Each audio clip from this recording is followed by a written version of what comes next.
அனைவருக்கும் இனிய காலை வணக்கம். இன்றைக்கி நான் வீட்டில் வந்து செவ்வாய்க்கிழமை காலையில் 6 to 7 செவ்வாய் ஓரையில் ஒரு சிறப்பான வழிபாடு செஞ்சேன். அதை பற்றி தான் ஒரு ஷார்ட் வீடியோ போடுறேன். வீட்டில் வந்து முருகருக்கு நம்ம ஏதாவது வேண்டிக்கிட்டு தொடர்ந்து 6 வாரம் விரதம் இருந்து முருகருக்கு வேல் வழிபாடு, வேல் இருக்கும், வேலுக்கு அபிஷேகம், முருகரோட அபிஷேகம் இதெல்லாம் செஞ்சுட்டு இரவுலேயே வந்து கோலத்தில் வந்து சரவண பவ அப்படின்ற ஒரு கோலமெல்லாம் வரைஞ்சி பூஜை ரூமெல்லாம் ரெடி பண்ணி வச்சுட்டேன். அதுக்கப்புறம் வந்து அந்த ஷட்கோணத்துலேயே வந்து ஓம் விளக்கு இருக்குது. அந்த ஓம் விளக்கு ஏற்றி அதில் வந்து நம்ம பூஜை பண்ணணும்.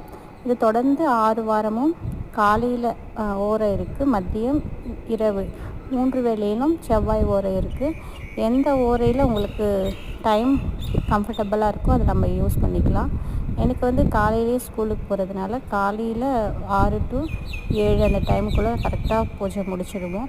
அதனால் இன்றைக்கி வந்து காலையிலேயே 6 மணிக்கெல்லாம் எழுந்து இந்த பூஜையெல்லாம் முடிச்சுட்டு 6:30க்கு எல்லாமே வந்து விளக்கேற்றிட்டு முருகருக்கு பிடிச்ச பாடலெல்லாம் ஒலிக்க வச்சுட்டு வீட்டில் என்ன பிரசாதம் இருக்கோ அதை படிக்கலாம்.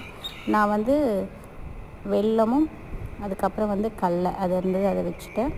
நம்மக்கிட்ட என்ன பொருட்கள் இருக்கோ அதை வச்சு நம்ம வழிபாடு செய்யலாம். பூக்களில் வந்து மல்லிகைப்பூ, சாமந்தி, பன்னீர் ரோஸு இது எல்லாமே ரொம்ப சிறப்பானது. அதோட அரளிப்பூவும் ரொம்ப ரொம்ப முருகருக்கு உகந்த பூக்கள். அதனால் எந்த பூ இருக்கோ அதை வச்சு நம்ம வழிபாடு செய்யலாம். இந்த மாதிரி தான் வந்து எங்கள் வீட்டில் சின்ன ஒரு வழிபாடு செஞ்சேன்.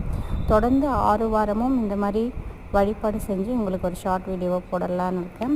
இந்த வீடியோ பிடிச்சிருந்தா மறக்காமல் லைக் பண்ணுங்கள், ஷேர் பண்ணுங்கள், சப்ஸ்கிரைப் பண்ணுங்கள். தொடர்ந்து இந்த மாதிரி பூஜைகளை பாருங்கள். அதோடு இல்லாமல் பிஎட் எக்ஸாமுக்கு, டெட் எக்ஸாமுக்கும் சைட் பை சைட் படிச்சுட்ருக்கோம். அந்த வீடியோவும் உங்களுக்கு வரும், அதுவும் தொடர்ந்து பாருங்கள். இந்த பூஜை எப்படி இருந்துச்சு சொல்லிட்டு மறக்காமல் கமெண்ட் பாக்ஸில் கமெண்ட் பண்ணுங்கள்.